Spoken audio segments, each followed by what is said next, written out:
if you listen to the women who choose life, they're victors.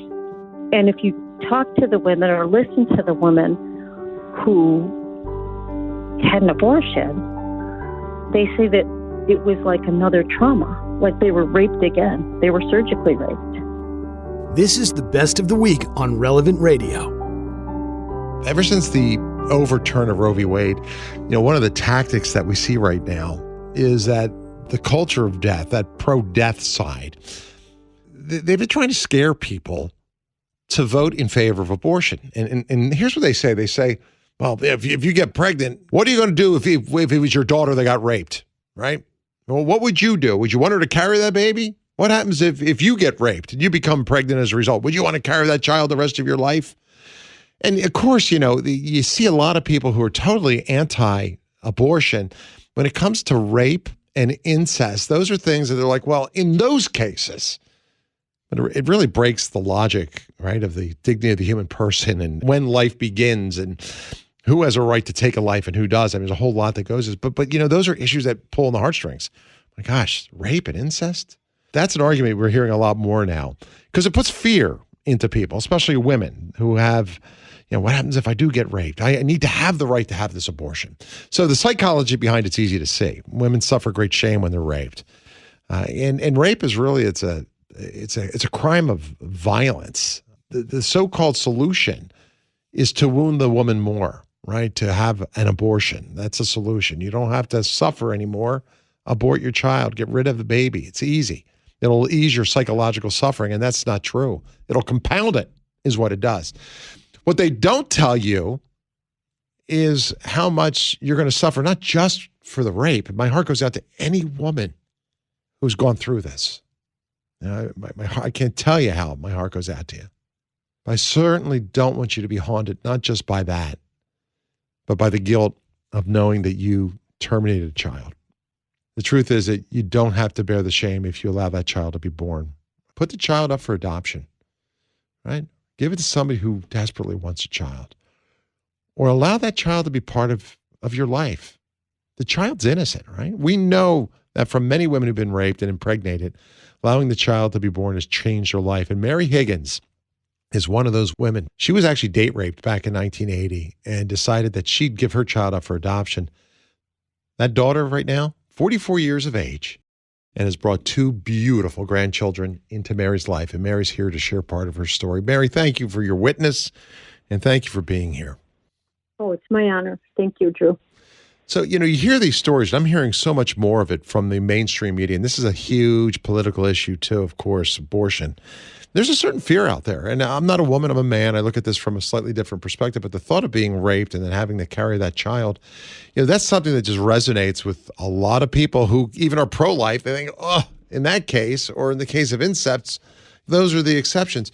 Why are they not valid exceptions? And maybe share a little bit of your story. Okay.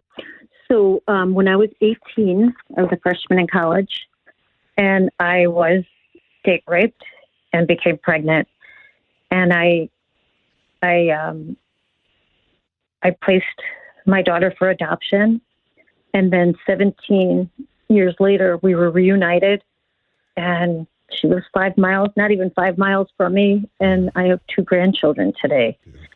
So while it was very difficult and there was a lot of suffering, in the end, God makes straight, crooked paths. I mean, there was so much good and so many good fruits that came from it. Not only grandchildren, but future generations too. I don't think people think about that.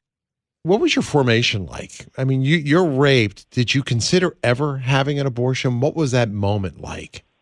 I never did. I think it was always burned in my conscience that every gift is a life and every life has dignity. And I knew the truth that life began at conception. My parents I remember the day, January 22nd, 1973. I was 13 years old. I remember coming home from school and the news announcing that abortion was made legal. And my parents were devastated and shocked that abortion could be legal in our culture. Yeah, right. And so we talked about it. And I also had a friend in high school who got pregnant, and my mother sat me down and said, she is doing the right thing, support her, it's going to be hard for her. And so I was already formed. I never once considered abortion. I went to a counselor at the college I was at, and she sort of told me that because I had already made the decision to have the baby and place her for adoption, and I said it was hard, and she said, well, there's other options, Yep. And then when I confronted the father of the child, he said, take care of it. Yeah. And I said, it? And he said, yeah, I will pay for it. You're not gonna have it. And I said, yeah, I'm gonna have a child. I'm not having an it. Wow. I will not take the life of any child. So the coercion was there. Yeah. As soon as I told my family, as soon as I told my mom and my parents, Yeah. I had a plan.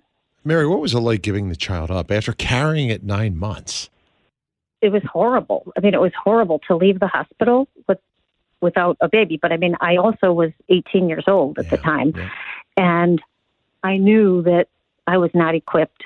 I believed strongly that, as I still do, that a child needs a mother and a father. Man. And so it was sacrificial love. It was very hard. The culture wasn't always easy. I remember I was in labor for more than 24 hours, and the doctor who was delivering the baby said, you won't make this mistake again, will you? Oh, I was like, oh, yeah. I'm like, I've seen you for 6 months, and I guess you don't know the story. Oh, my gosh. So it was hard. And then there was a social worker at the hospital who said to me,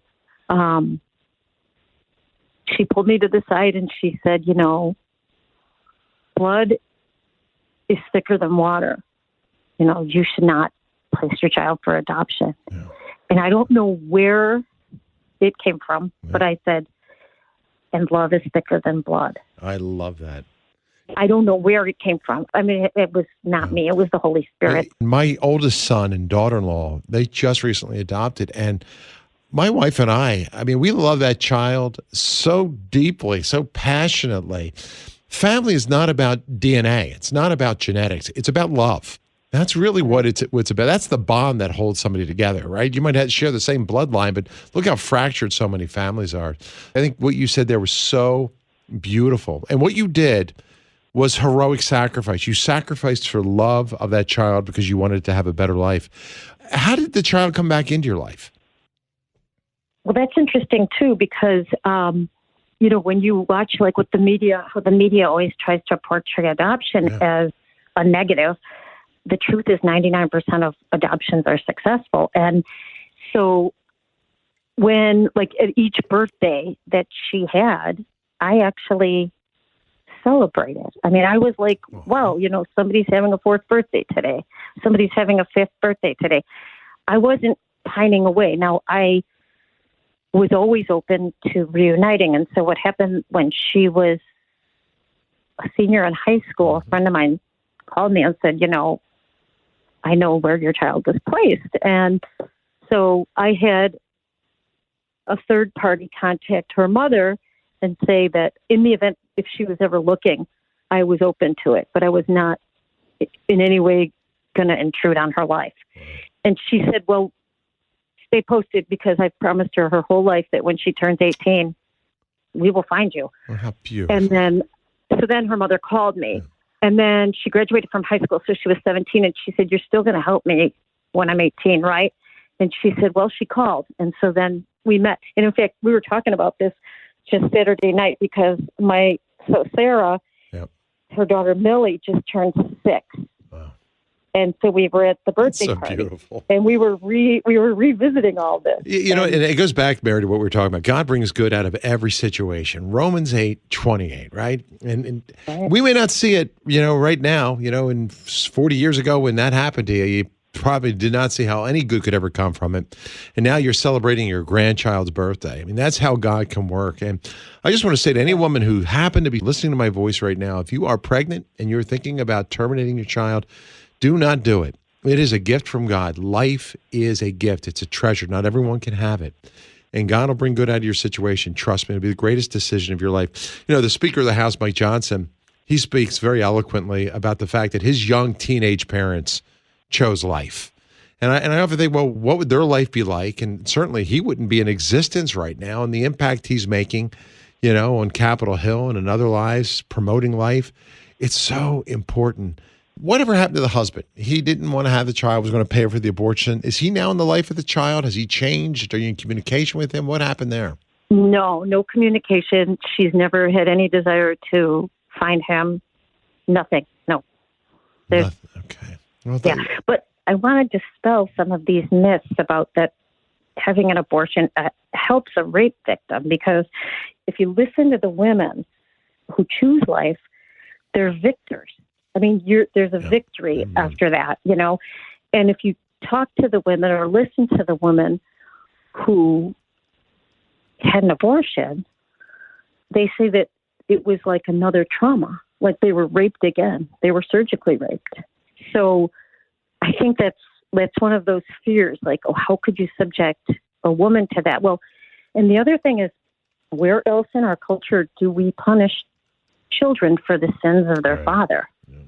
Like, I grew up in Chicago. I mean, I had friends whose parents, grandparents were well-known mafia people. Yep. You know, they were in organized crime. Never do we punish their children for that. I mean, we don't line their children up and shoot them because their parents were criminals.